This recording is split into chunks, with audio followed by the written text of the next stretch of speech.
Welcome to Nature Walk, the podcast where we delve into the wonders of the natural world and explore the intricacies of our planet. I'm your host, David, and I'm thrilled to have you joining me on this journey today. As we embark on this episode, I must say that the stories we're about to share are quite fascinating, albeit a bit unconventional for our typical nature-themed discussions. As I was preparing for today's show, I stumbled upon an intriguing article that caught my attention. It wasn't about a new species discovery or a groundbreaking environmental study, but rather about the world of cryptocurrency and altcoins. Now, you might be wondering what this has to do with nature, and I must admit that at first glance it seems like a far cry from our usual topics. However, bear with me as we explore this unusual tale. It appears that the cryptocurrency market has been experiencing a bit of a slump, with altcoins being particularly affected. But, according to Arthur Hayes, co-founder of BitMEX, it's time to dumpster dive and invest in these struggling altcoins. Hayes believes that the Federal Reserve's new Reserve Management Purchases program will inject new life into the market, creating demand for leverage and potentially reviving the altcoin complex. As I read through the article, I couldn't help but think of the parallels between the cryptocurrency market and the natural world. Just as ecosystems can experience boom and bust cycles, with species populations fluctuating in response to environmental changes, the cryptocurrency market seems to be undergoing its own cycles of growth and decline. In nature, we often see examples of resilience and adaptability, where species find ways to thrive in the face of adversity. Similarly, Hayes' optimism about the altcoin market suggests that even in the midst of challenges, there can be opportunities for growth and renewal. While this story may seem like a departure from our usual nature-focused discussions, it's a reminder that the principles of ecology and economics are not mutually exclusive. The intricate web of relationships between species, environments, and human activities is complex and multifaceted, and sometimes unexpected connections can lead to new insights and perspectives. And so, as we take a brief pause from our exploration of the natural world, I invite you to consider the ways in which the principles of ecology might inform our understanding of other complex systems, like the cryptocurrency market. We'll be right back with more fascinating stories from the natural world on Nature Walk.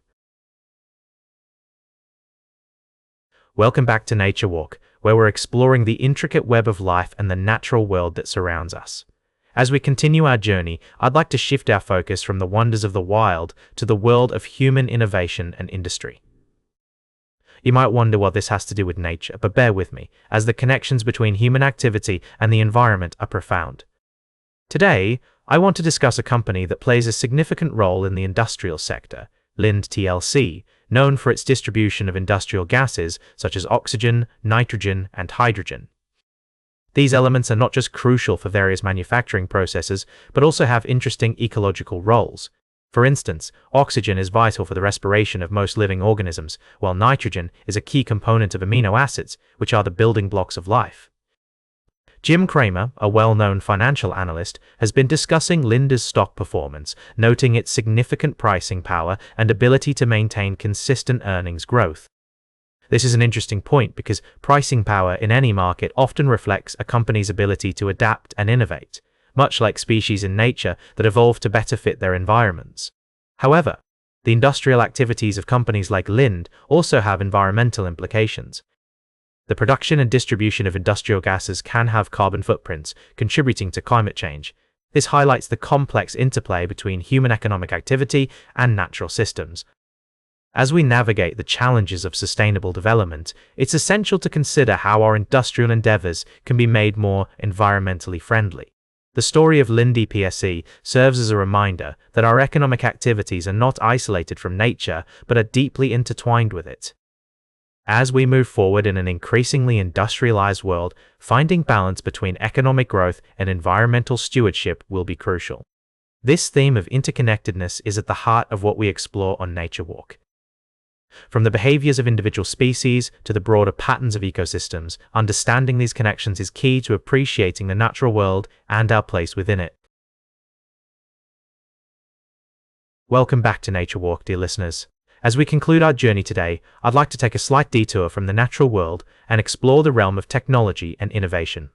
You see, just as the environment is constantly evolving, so too are the industries that shape our daily lives. And one such industry that has been making waves in recent years is the ride-hailing sector. Now, you might be wondering what this has to do with nature, but bear with me, dear listeners. The concept of ride-hailing and autonomous vehicles can have a significant impact on our urban ecosystems and the way we interact with our environment. Companies like Lyft and Uber are not only revolutionizing the way we travel, but also investing heavily in sustainable technologies. As we look to the future, it's exciting to think about how these innovations can help reduce our carbon footprint and create more efficient transportation systems. Autonomous vehicles, for instance, have the potential to significantly decrease emissions and increase mobility for those who need it most. But, just as in nature, competition is fierce in this industry. Lyft, in particular, has been making strides in recent years, with a 40% return this year outperforming its rival Uber.